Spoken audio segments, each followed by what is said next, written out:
Welcome back to In Pursuit 360. And today we're just going to go ahead and address something that has been going on here lately. We're going to talk about the incident that occurred in Memphis, Tennessee recently. 5 officers charged with murder. Tyrell was the victim in that. And we're going to talk about that, okay? All right, here we go. Memphis, big in the news. Everything's going on. They just had a funeral for the guy that got beaten to death. Look, I try not to get political on this channel. This really isn't about politics, right? It's all about becoming a police officer. But one of the things in becoming a police officer is you really need to understand what it is that you're getting into. And yeah, as you see, I'm walking around outside. It's a beautiful day. Yeah, here it is, February, and I'm outside in a short sleeve shirt. Yes, I am. And yes, I'm out here at my RV. Actually, I'm getting ready to clean it up and get it ready to sell. But I thought, you know what, let me go ahead and get this video out while I'm here and I'm thinking about it. So here we are dealing with another incident of police brutality, right? And it was. But let's go back and look at it from the beginning. It's still not really truly been established yet. Did those officers, did that unit, the Scorpion unit, have the right to actually stop the vehicle that Tyrell was driving? Well, let's just say that they did. One of the rumors is that they stopped him because of something they saw the night before, which that's no good. That's a bad stop. Then everything that happens after that is absolutely illegal, right? But let's just say for some reason that they were able to articulate that they did have a reason to stop the vehicle that day. The entire initial encounter, if you watch the video, and I've watched it, there's nothing wrong until after they catch him, after he runs away. He's resisting arrest. He refuses to comply. Now, he's not kicking and fighting and spitting and everything else, but he's not complying. He's not following the orders of the officers of the Scorpion unit at that moment and putting his hands behind his back. They were going to cuff him up. He refused to comply. So everything you see in that initial encounter, it's legal. Sorry. Hey, if you're not going to comply, we will try different things in order to get you to comply. To include, if you notice, there's a time when they like, bang, bang, bang, real short, not drawn back, to Florida with a coconut punches, but like, hey, get your attention. Like, man, you need to comply. You can do that. You can do that in order to effect an arrest. Everything was good. They chase him down. They catch him. Everything's still good. They sprayed him. That's good. Once they got a hold of him and they had a hold of him, he was still passively resisting. However, his arms were restrained. He hadn't kicked anybody, punched anybody, or whatever. And that one officer comes up, draws back to Florida, grabs a coconut, and just levels. And then they start, a couple of them take turns, and it goes crazy from there. At that point, those officers broke the law, even if they're just the ones that were holding his arms so that he could get punched and not doing anything to stop it. You're just as guilty for being there, watching it, assisting with it. So, should the Memphis officers be charged with murder or malicious wounding? To take whatever pick you want. I don't know that it was premeditated murder, second degree maybe, right? Because they knew what they were doing was wrong. So yeah, you could do it that way. But they were guilty. But here's the thing. If Tyrell would have done what they said in the beginning, if he'd have placed his hands behind his back and been handcuffed, placed inside a cruiser, would he be alive today?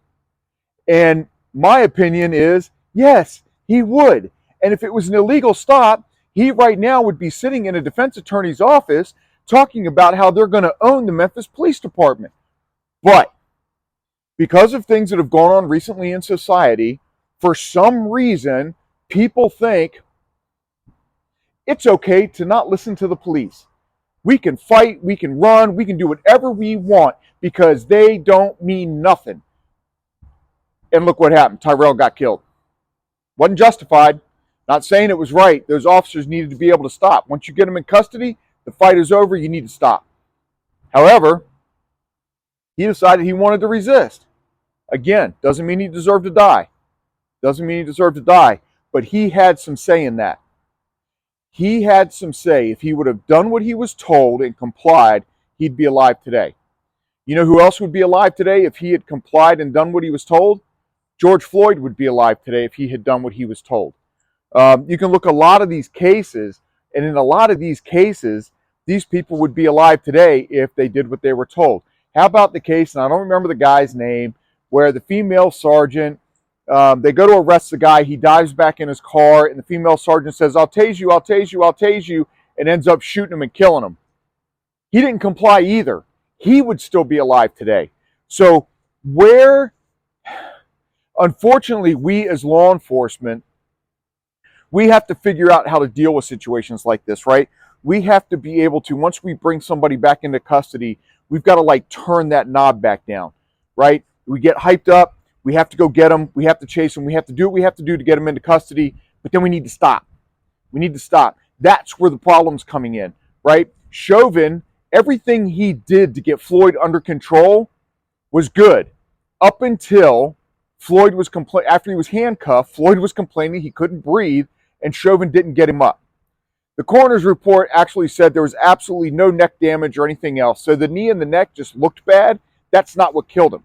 What killed him was lack of medical attention. Once he started complaining, once he was in custody, Chauvin should have sat him up. Even if he didn't put him in the car, he should have sat him up and let him lean up against the car. If he's complaining he's not breathing, you're responsible for him.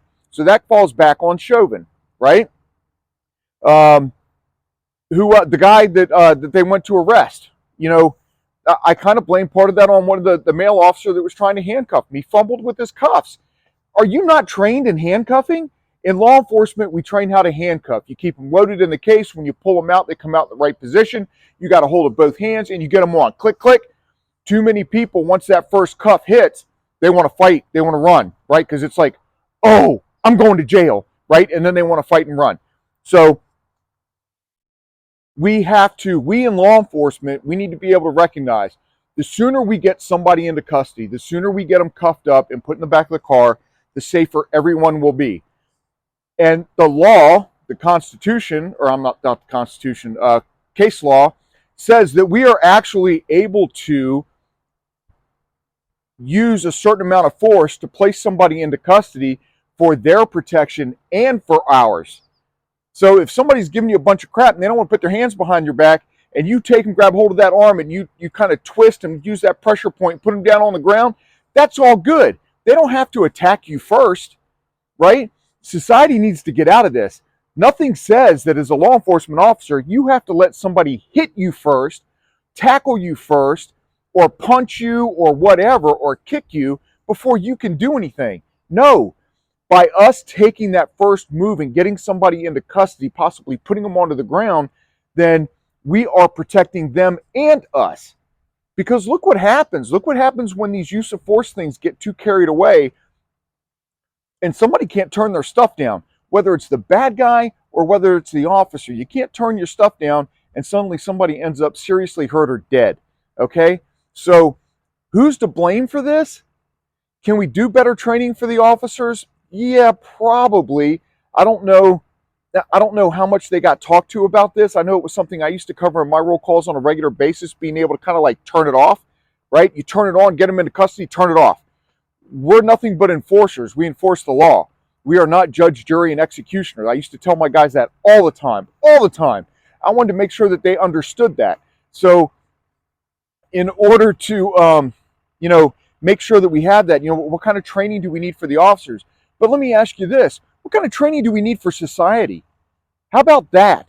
How about these people, these groups that are going around, down with the police, defund the police, we don't need them. Well, you don't need them until somebody's beating the crap out of you, then suddenly you need us. It's kind of funny how that works, right? We don't need them, defund them, get rid of them, all this crap. And then they start telling people, they get people believing that they can just do what they want. They can just break whatever laws they want. They don't have to listen to the cops. Look out in California. They're breaking into stores. They're breaking the glass and shoplifting the hell out of it because the prosecuting attorney out there says, we're not going to prosecute anybody that doesn't commit a violation over $2,500. What the? Really? Really? That's just the opposite. That's saying, hey, you know what? Go hog wild. We don't give a crap. We don't give a crap what you do. We're not going to arrest you. We're not going to charge you. We're going to let you go. Go ahead. Commit 4 murders. We'll turn you back on the street and just let you kill some more. No big deal. Eventually, at some point after you kill about 30 or 40 people, maybe we'll look at actually locking you up for good. But, I mean, that's the message we're sending. You're sending that message. These groups, these extremists, right? They're extremist groups. They're sending the message, you don't have to listen to the police. And it's getting people hurt. And then the police, in turn, are trying to comply, right? We're trying to be nicer, kinder, gentler, and we're not using the amount of force that we have every right to use to bring these people into custody. Why? Because we don't want it to look bad on a video. You know, the video right here, because everybody's got these damn cameras aimed everywhere. That's what this is being filmed on, is a phone. Everybody's got cameras. They don't want to be the subject of the next big video, the next big lawsuit. But you know what? If the officer, if we know our job, we know the law, we know what we can and can't do by case law, right, and the circumstances that we're in, use the force necessary to keep your butt safe. They'll lose in court every time. Because if anything, you may have a wimpy liberal, you know, one-sided woke, you know, system right there where you're at. But once it starts going up through the courts, I guarantee you at the end, when they look at the Supreme Court, the Constitution, and the case law, you'll be cleared. You'll be good. And then just turn around and countersue the hell out of them. You know what? I'm sick and tired of the bad guys always getting to sue and all that. It's time for us to take action. I believe in what I did, and I think you as an officer out there, you're going to believe in what you do. So stand up for your rights. Stand up for what you're able to do and be able to do it safely. You want to protect your community? Protect your community and screw these other losers out here, because it's a very small percentage. Get them out of here. We don't need that crap. All right? So that's it for today. Hey, hit the subscribe button down there. I hope I didn't move around too much on you, make you all kind of like seasick and wobbly, right? Subscribe button, hit the bell notification. You know when the next video is coming out. I'm going to actually double post this, so it'll be on In Pursuit 360. It'll also be on Keeping It Real with 360. So I hope you check out that channel too. In the meanwhile, hey, all you folks out there, be safe.